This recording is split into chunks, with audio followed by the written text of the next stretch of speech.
Hi guys, welcome back to my YouTube channel. Welcome back to First Cry and Motherhood.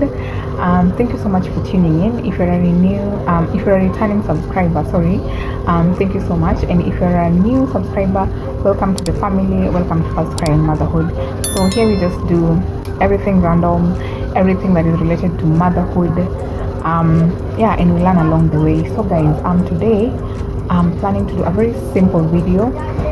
You guys know how this economy has really deteriorated and everyone is just looking for ways of survival. So I figured why not show you how I make my liquid soap. This soap can really help you in terms of washing dishes, mopping the floor, and just any other thing else that you feel like it can work well for you. So it's a very simple step.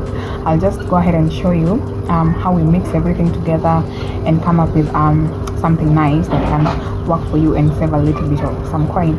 So everything, the chemicals goes for 350 shillings, Kenya shillings, that is for 10 liters, and then you have 20 liters, that is 700 shillings. So yeah, sit and don't forget to subscribe if you like the video.